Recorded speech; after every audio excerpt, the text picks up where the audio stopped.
Thank you very, very much for coming tonight. I'm Mayor Marcia McLean, and I just want to thank the Sheriff's Department on behalf of the Santa Clarita community for being here. And it should be an informative evening for you. So I am very pleased to introduce Chief Delmise from the Los Angeles Sheriff's Department, and welcome.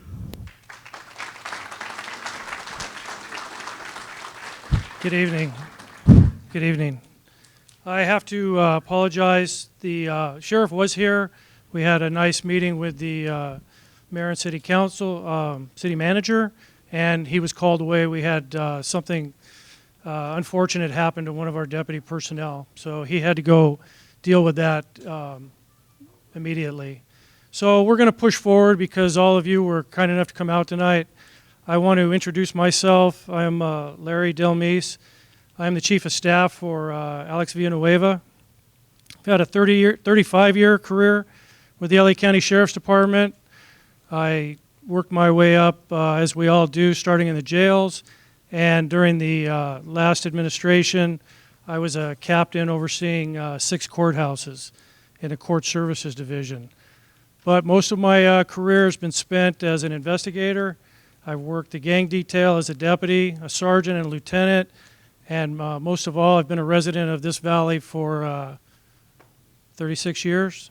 So I'm a little bit aware of the problems here in the Santa Clarita Valley and some of the things we're doing to help those problems. I've got Captain Rob Lewis with me tonight over here to help me answer your questions, and Chief Dennis Neer.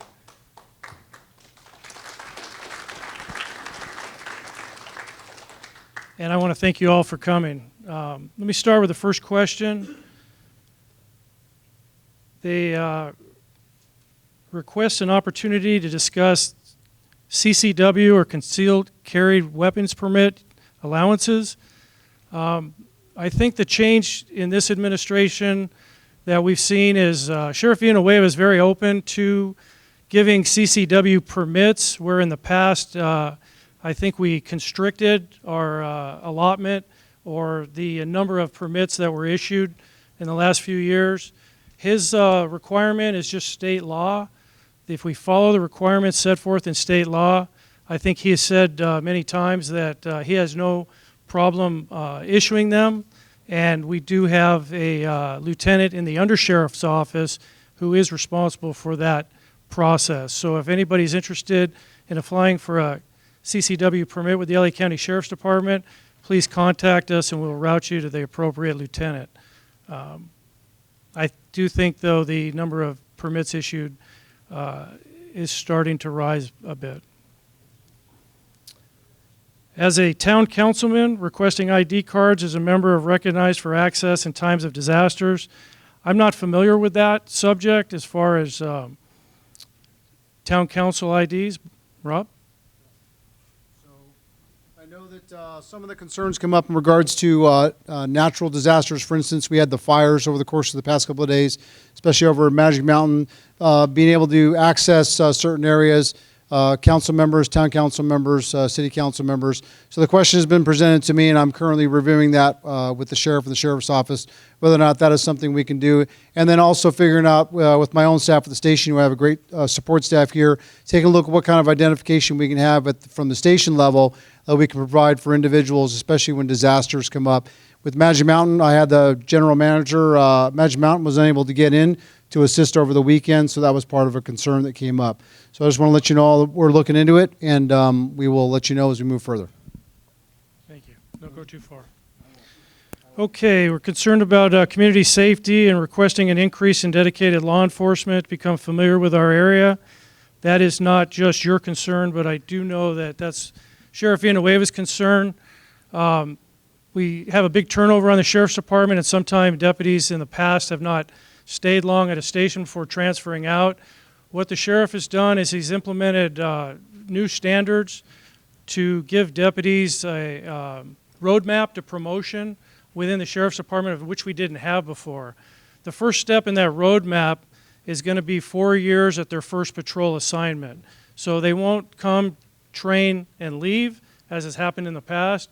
The encouragement will be that they stay within the area for at least 4 years, and in that time, develop that knowledge and expertise of the area, of the citizens, and promote that community-oriented policing philosophy that the sheriff has embraced. So that's one of the first building blocks of getting back into community-oriented policing by having the deputies stay in the area for a minimum of 4 years.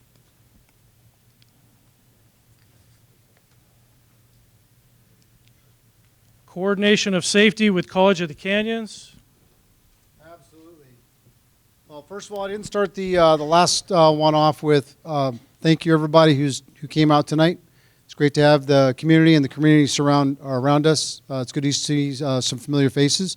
In regards to College of the Canyons, so one of the things that we are working with in regards to College of the Canyons and some of our other, for instance, Master's College and Cal Arts, is we are trying to establish some type of protocol where we have direct communication right away. We've had a couple of instances at the college where our responses could have been better, I'll admit to you. Every time we go to responses, we always can improve, and that's what I ask the deputies to do and the staff to do, is always improve. So we've been working with Master's College, Cal Arts, and College of the Canyons in order to improve some of our responses. That way the students know when they go to the school, when they go to COC, we have Cal Arts, that's an international college, and then we also have Master's College, which is a Christian college. So we want to be able to serve all three of those colleges, giving them the best aspect, especially nowadays with the rise in school shootings.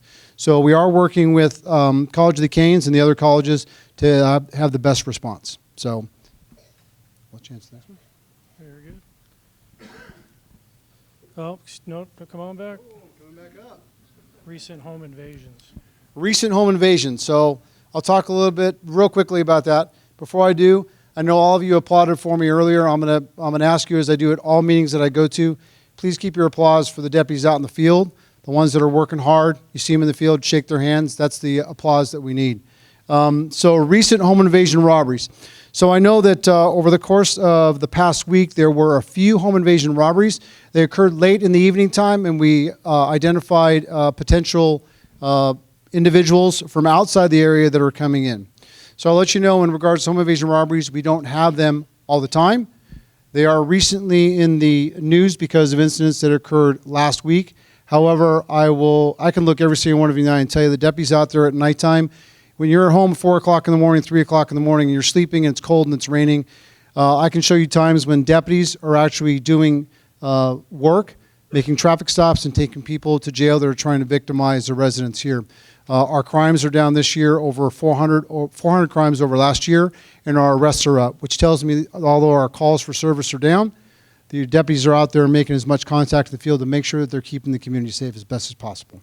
So home invasion robberies, if the individual that wrote that afterwards, you're more than welcome to come see me, and we'll talk a little bit offline about some of the concerns maybe in the area that you live, and I have your address here. Thank you.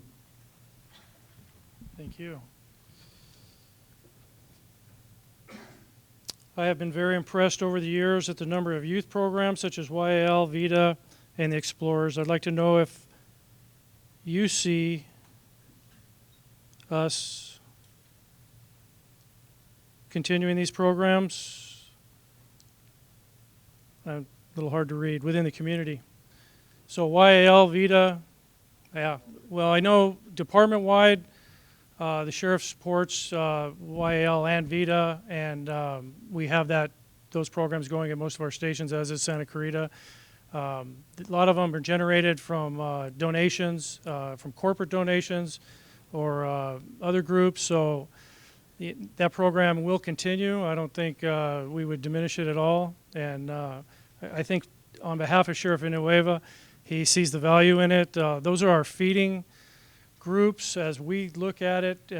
We have a lot of success stories of people started out in our YALs, moved up into paid positions where they can mentor other children, eventually applied with the county, got hired, SAs, SOs, security assistants, security officers. I had a lot of them work for me at the courts, and then some of them eventually apply, become deputy sheriffs, and move right through the organization. That's one of the values that those programs bring to us, and we have to continue that because it's the future of our department. One of the problems that happened with our department was attrition. When we took over in December 3rd of last year, we had 952 vacancies within the Sheriff's Department. We're an organization of 18,000 people, but still that number was daunting. And in order to replace those bodies, to fill those vacancies, which affects every community, including our own, we had to begin a recruitment and hiring program unlike we've done in a long time. So what we've done is we've increased the number of academy classes over the next 12 months, which includes the COC campus for us, along with Biscaloo Center and Whittier. So we're going from 6 academy classes to 12 over the next 12 months. We plan to hire 1,000 people this year and continue 1,000 more into the next year. Well, that just doesn't happen by chance.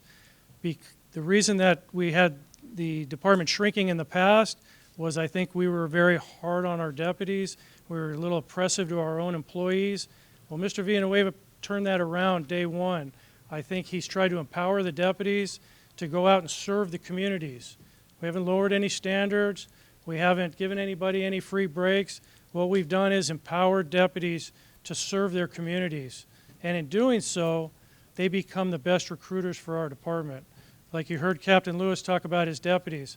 They're the ones out there doing the job, but they're also the ones out there that are going to find the next generation of deputy sheriffs for us. If they're not happy working for us, they're not going to encourage other people to work for us. If they are happy, which we've seemed to have seen a turnaround in morale, then our recruiting numbers have gone up, our ability to hire has gone up, and that's going to solve a lot of problems for us. So back to the original question, yes, we're going to continue with our youth programs. Problem with dealing with recruiter, filling jobs for veterans, seeking LASD, non-sworn jobs. I think I just answered that. What may have been a problem in the past is no longer a problem for us. We're not only encouraging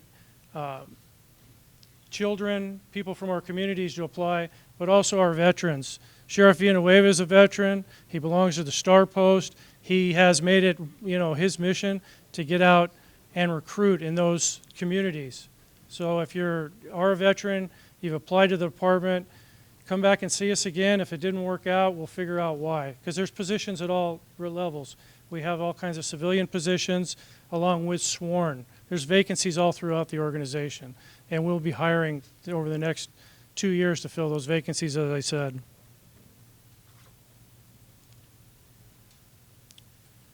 We have an ICE question, and I'm gonna read the ICE questions, but I'm gonna just kind of go into the sheriff's philosophy about what's occurring, what his platform was when he ran for sheriff, and what he's actually done.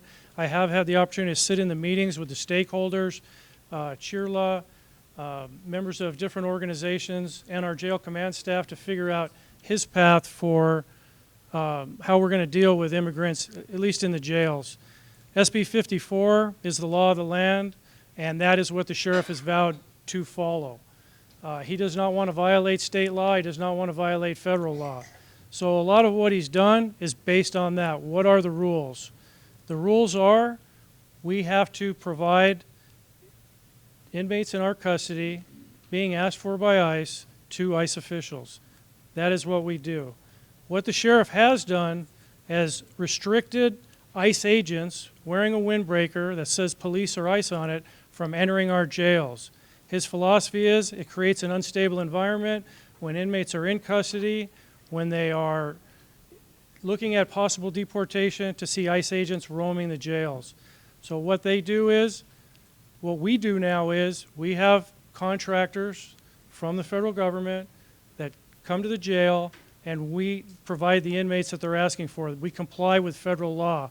That's what we're bound to do. But we do not allow ICE to work inside the jail any longer, and that has been the policy since Mr. Villanueva took over. So removing dangerous SB 54 crimes from the list of misdemeanors that we used to provide to ICE, they have narrowed the list. I'm not an expert on what crimes were taken off or what weren't, but a lot of them were redundant. It's all right. I'm not the expert on that. We can discuss it afterwards, though. I'd be more than happy to. But what we did do was remove some crimes that were misdemeanors that were unique to certain locations like Sacramento, bringing a gun into the chambers of legislature. That wouldn't apply to LA County anyways. I know some of them were taken off. As I'm witnessing, not everybody's happy with our current list, but a current list does exist of over 100 crimes, of which we still report to ICE as is federally mandated. And that is the sheriff's philosophy towards that subject as well as I know it.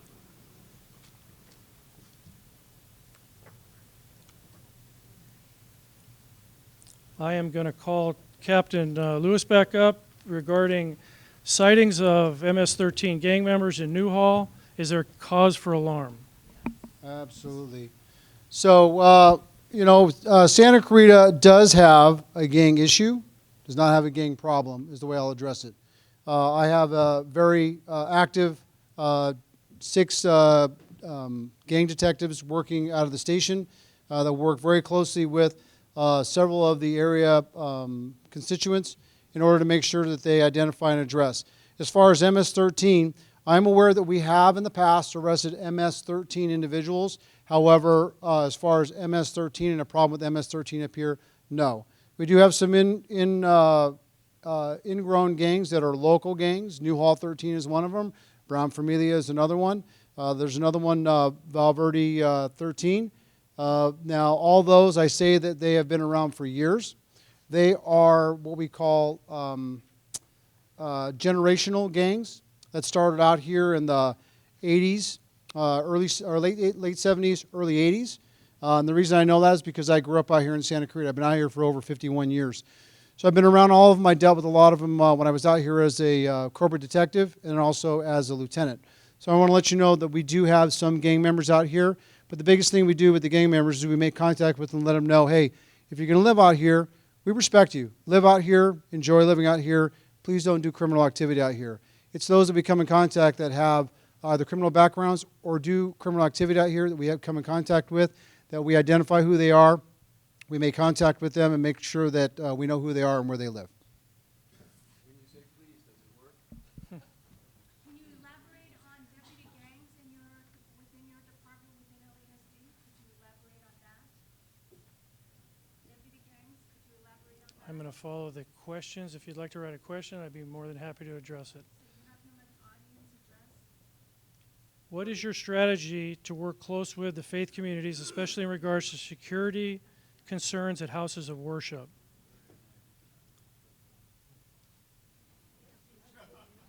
I'll come back up. So, no, it's okay. I won't go too far. So, yes, we work with all houses of worship in Santa Clarita, from the Jewish community to the Muslim community. We have great communication and great contact with them. We are always available if they have any questions or if they have any needs. We try to address as much as possible. For instance, if an incident occurs in a different county or in a different state and there's we need some heightened security, we always provide that as much as possible and as quickly as possible once we find out that incidents occur. But we do have a great working relationship with all of them. We have actually great communication in regards to some of their security councils to make sure that we have all security measures available for them as quickly as possible. Stand by. Stand by. Right here. You made some promises to organizations in the community before you took your oath of office and after. Dignity Power Now would like you to keep your word. Have a meeting you committed. I'm sorry. Have a meeting you committed to. Hear the current concerns of the community within the next 30 days and would appreciate it. So that's from Dignity and Power Now, and I will note that for the sheriff. Various issues in the Castaic area, including trucking district and Pitches Detention Center. Okay, so who here lives in the Castaic area or the county area? Okay, So the Castaic here in the county area, over the course of the past several months, we've seen some issues and concerns in regards to traffic. And that's just because of the work they're doing on Interstate 5 freeway. I know that it's completed recently, but I know there's some problems with traffic. I can tell you this, though, in regards to public safety, officer response, deputy response, CHP response, and fire response. I have a great relationship with Chief Mackey, and I have a great relationship with Captain Cruzy. During times, especially when it was holiday weekends and we knew there was going to be a lot of traffic, there was going to be a delayed response up there, we actually altered our deployment and we actually provided law enforcement services and we kept them in the Castaic area in order to make sure that we had a quick response if there was a need. I knock on wood because we haven't had that issue or concern yet. In regards to Castaic Road, recently we started the summer enforcement team, Lieutenant Diaz, about 3 weeks ago? About 3 weeks ago, the summer enforcement team, which is provided by Catherine Barger in the 5th District, and I have Stephanie English here from the 5th District. They are great supporters. They gave us the summer enforcement team. We've actually been on Castaic Road, and I can let you know that we have addressed some of the issues and concerns on Castaic Road with the trucks and with the truckers parking in the middle of the road, which was a significant problem, officer safety problem, and also a community safety and hazard.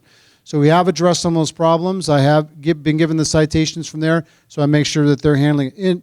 In as much as we can do in regards to issuing the citations, we're doing it. In regards to the public safety on whether it's Castaic Road or Castaic in general, I can let you know that in Castaic in general, Brian Rooney is my Zone 2 deputy. He's not in here, but Brian Rooney is a great support out there. Our crime has been reduced out in the county area and Castaic as well over the course of the past 6 months. Brian Rooney's been a great advocate for that. And anyone, whoever asked that question, I'm more than happy to talk to you offline. If there's any other concerns that you may have in regards to Castaic Road that you've seen in the past couple of weeks that maybe we are not addressing, more than happy to talk to you afterwards so we can make sure we address the specific point. And that's what I need to know is the specific points. I have another expert in the room. I have a question about mentally ill inmates and the homeless. Come on up and address. Obviously, homelessness is a problem in all communities, including ours. Lieutenant Jeff Dietrich from our Community Oriented Policing Bureau is our expert in homelessness and the mentally ill, and he will give you a few answers to your questions. Hi, good evening. As Chief said, my name is Jeff Diedrich. I'm the lieutenant that oversees Sheriff Villanueva's Homeless Outreach Services team. And it's nice to see some of you here that we've worked with in the past. But it's important that we come to these, one, to discuss what we're doing now and what we're going to be doing in the future. My team is comprised originally of one deputy sheriff for LA County. Under the new leadership of the Sheriff's Department, and as we're transitioning, I now have 11 deputies, a sergeant, and myself. And I'd like to introduce my sergeant. Sergeant Bill Kitchen, where you at? Right there. Deputy Joshua Paulson, who serves your community. Deputy Robert Carrillo, and Deputy Shai Sheklo. Those are 3 deputies on the host team that is serving North County Division. So our patrol divisions, we have 4. We have East, Central, South, and North. And so as the stations are broken up, you actually have dedicated deputy sheriffs from the Homeless Outreach Services team to partner with the station assets to make sure, one, that it's a continual policy throughout the Sheriff's Department, one, that we have hands-on and not delayed information of real-time situations going on in your community. And I'm here to tell you, you have one of the greatest station-level teams in the county. Under the leadership of Captain Lewis, you have Sergeant Dantes, you have Deputy Shackelford, Deputy Duxford, and Deputy, I just blanked, Rooney, that he just spoke about. They are the most integrated team I have seen throughout the county. They have done multiple outreach operations. They're connecting those with homelessness to services that they need. They're making appropriate rest when needed, but they're addressing it, and that's a big deal. So you should be giving them a hand right now.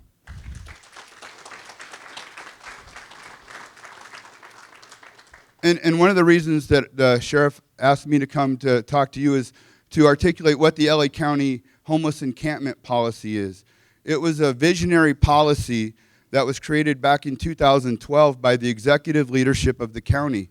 And we are very blessed today to have Supervisor Barger's office, who's here, that's been a very strong supporter of our team, along with the sheriff, and watching our team expand. And the question that I have, and so I can integrate my answer with this question, is from Sharon Dallas. She basically says, what is the plan to make sure our homeless community doesn't end up like the Valley or Los Angeles? And I look at it a little different, but it allows me to say what we do. Our policy is this: when we have a significant encampment or 5 or more people where they routinely gather, they've stored their belongings, and they have a shelter, our policy then is kicked in. Now, this policy is based on respect for human life, the dignity of the person, and adherence to the law, both federal, state, and county. So if we can accomplish those things, we have a pretty sound policy. And so as I explain what that policy is, and I'll get there. You want me to just get there, huh? I know you like that. 1, identification. Anyone in the room can say there's a homeless encampment. There's no restriction. It does not have to be a government official. It does not have to be law enforcement. So anyone, and there's a form. The form isn't really distributed publicly. However, you can go to the website LA Hop. LA Hop is created. It's an online portal through LASA where you can put in there 1234 Main Street, 6 people, send. That then goes to the case managers, distributed to our team, and we have 48 hours to go out and do an assessment of that location. Now, traditionally, other entities, the municipalities, send a couple people out to go see who's there. What we do is we send the host team that I just told you about, a station asset such as your team, a mental health team, drug diversion counselors, substance abuse counselors. There can be up to 50 people. Sometimes it's 6, sometimes it's 50, depending on what you report. And we do a true assessment. We videotape, we interview, we take pictures of the property, we document what is there.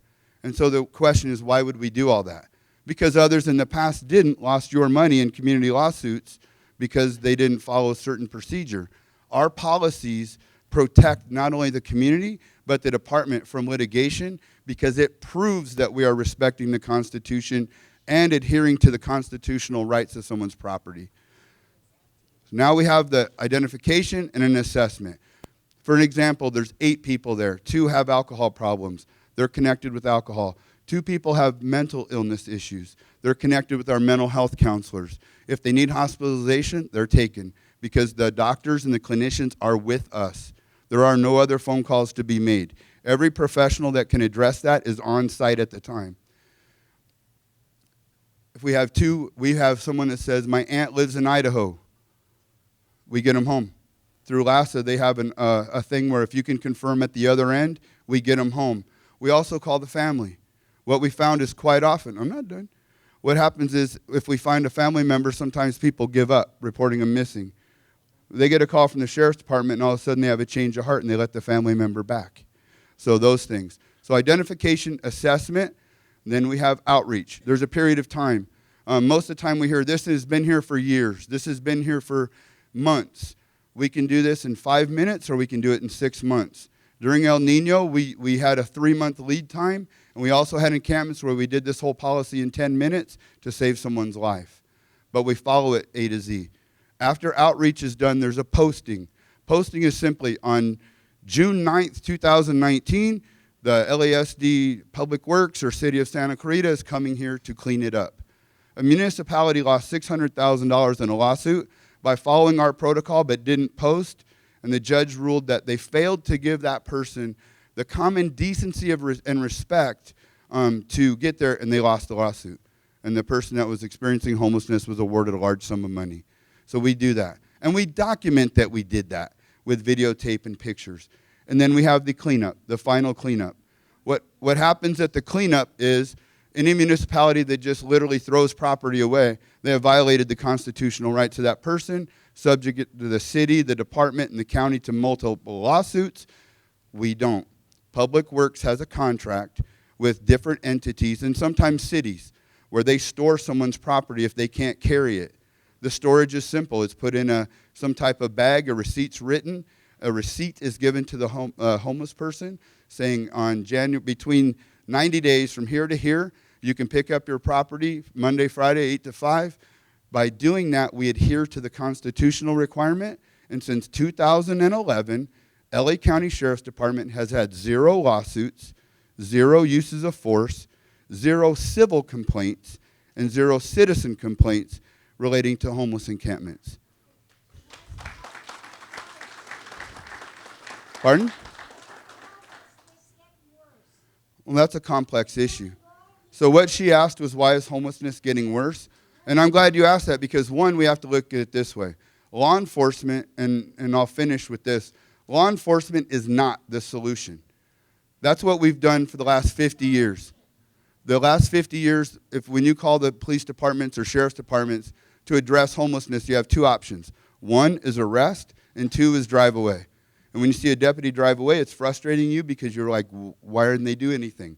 There was nothing they could do. Now, with the voter-approved Measure H, with the support of the supervisors, and I should have told you this. Our team is one of the first teams in the country that have that outreach component embedded in our vehicles. We have a 10-member LASA host team themselves that do that outreach that is in the police cars with my deputies. We complain about the homelessness, and the cops come out, and the next day they're all there. Why? So what she's saying is, if you make a complaint and about a homeless person, why would they still be there? And so it's important to note that being homeless is not a crime. However, people of all walks of life do commit crimes. The sheriff is very clear. There is nothing in our policy that dissuades a deputy sheriff from making an arrest when probable cause exists. What we're looking to do, though, is if somebody is drunk in public and they have a severe situation and they are receptive to help, hold on, let me finish and I'll listen. If they go to the hospital to get an okay to book, you just took Deputy Shackelford out of your streets for 6 hours to sit in an ER while someone says he or she is drunk enough or not too drunk to go to jail. If they're with us and Deputy Shackelford with her partner connects her to a substance abuse person, they go to a treatment facility and she's back in the field within 15 minutes. So it's a different time. That's the way we're addressing it. Each contact is unique. And what we're trying to do is simply explain and partner with you so you see what the Sheriff's Department is doing, because we have an unprecedented level of support. And with us working together, we recognize it's frustrating. I've done this for 11, no, we can't do that. Jeff. Well, the bottom line with me is thank you for your time. I hope I addressed that question. And if you look around at other cities and municipalities and the current lawsuits they're in, it was because they did not have this protocol. And so the protocol that we follow has worked, and thank you for your time. So finishing up before we go to the next question, to be able to address what you have, I'll make it available for you to talk to Deputy Shackelford and to the individuals in the back afterwards about some of the outreach programs we have here in Santa Clarita. We're very specific in what we do. We partner with the city to deal and work with the homeless. Okay? So you can talk to them afterwards. Moving forward, the next question I have, do you enforce traffic regulations for bicycles and pedestrians? Often see bicycles on the wrong side of the road. So the answer is yes. Over the course of the last year, we have been doing enforcement in regards to bicycles, in regards to crosswalk, and in regards to distracted driving and distracted bicyclists and people who are walking across the crosswalk with their cell phones. So we've been trying to do that enforcement because it's not just the people driving the cars, it's also the people that are not driving and walking, not paying attention to where they're going. We do deal with bicycles. As far as how many citations we have issued over the course of the last year, that's something I would have to research. And then I could talk to the individual offline afterwards, get the number and make contact in order to address how many citations we've written and what type of operations we're going to be running over the course of the next couple of months. Okay. I just want to go ahead and finish reading the last of these questions. I don't know if I've answered them or have an answer for them. I saved most of them till the end because they're ICE related. But I think because people took the time to write them that I should ask them. Allow ICE access to illegal immigrant criminals in our jails for deportation. And then there's a comment about criminal activity coming from Palmdale and Lancaster to Santa Clarita Valley. Where does an illegal alien derive any rights from? The rights are only a league citizen owns. SB 54 pats undocumented criminals on the streets, Why not deport criminals? Your oath to my safety, your oath to the Constitution is not happening. Why can't the sheriff obey our Constitution and laws on the books when he should protect the American citizens and not continue to protect the illegals in the county of Los Angeles? Sanctuary cities, SB 54, feuding with ICE, and its conflict of the oath of office. Okay, I talked a little bit about the sheriff's philosophy on ICE and the jails.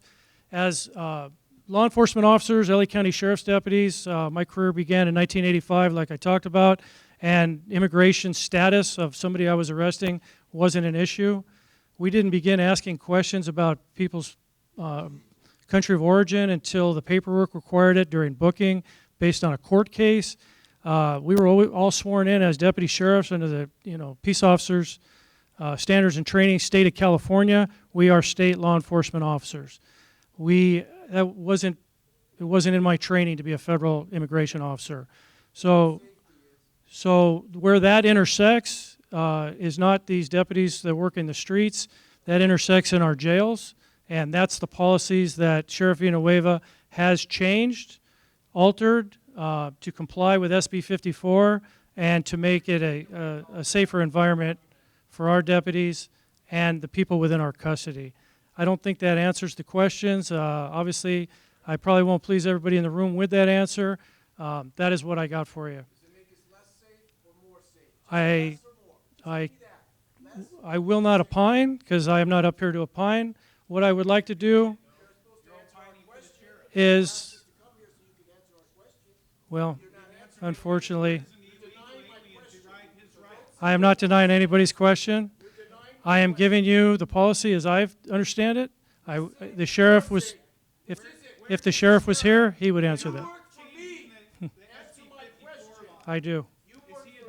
We work for the community, and I think the sheriff has been very clear that community-oriented policing, serving the community, as you heard from Lieutenant Dietrich, all members of the community, whether they're in our custody or whether they're living on our streets, that is our goal, is to serve that community. And I think Captain Lewis has made it clear. I believe his deputies are out there doing that every day. If I'd like to take a minute, I'd like to introduce Chief Neer. He is a veteran of the North County, has worked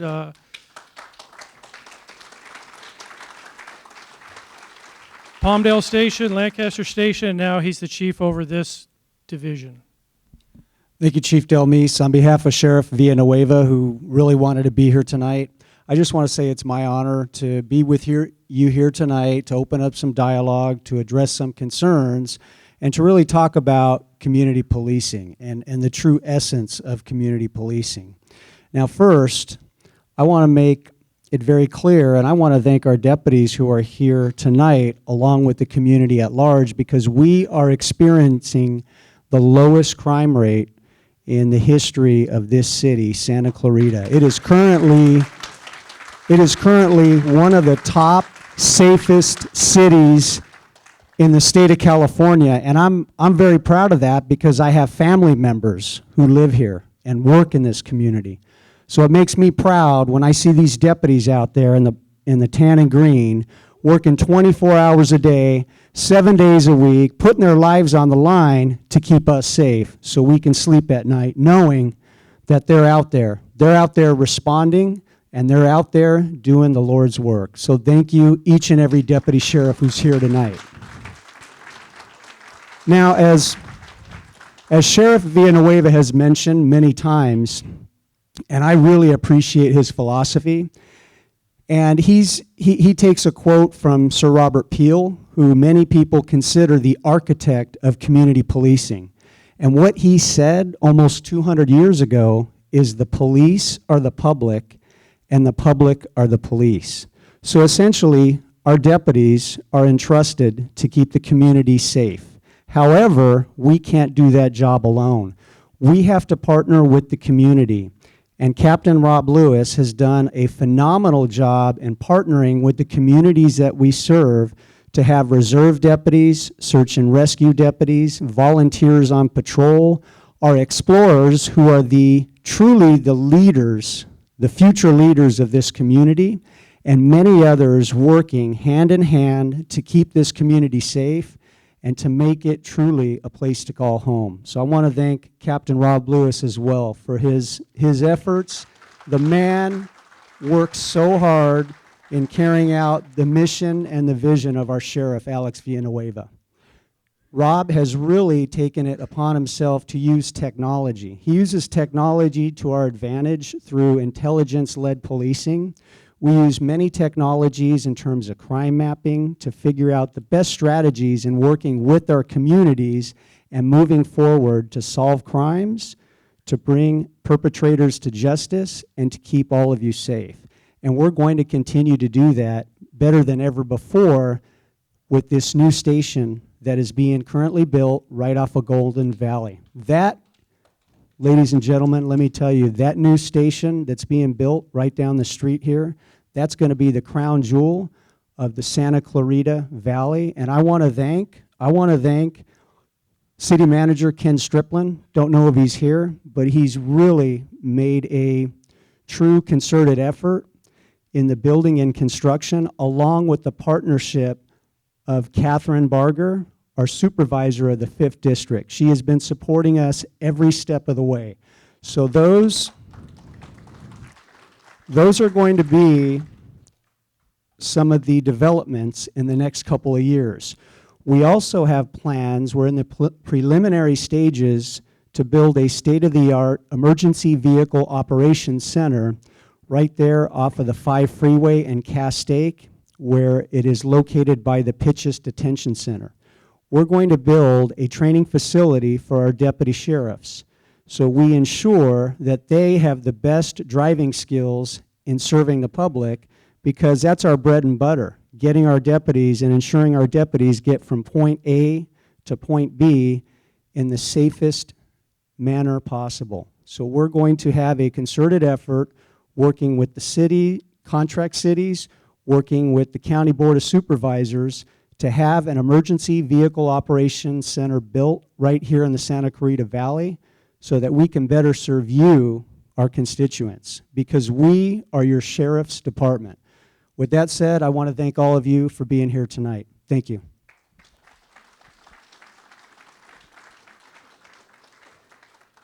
I would just like to end by saying thank you to Captain Bob Lewis, Lieutenant Justin Diaz, Deputy Nancy Hidalgo, Officer Marcela Ramirez, Cynthia Gonzalez, the Recreation Coordinator, Mayor Marcia McLean, and Ken Striplin, your City Manager. Thank you very much. Good night.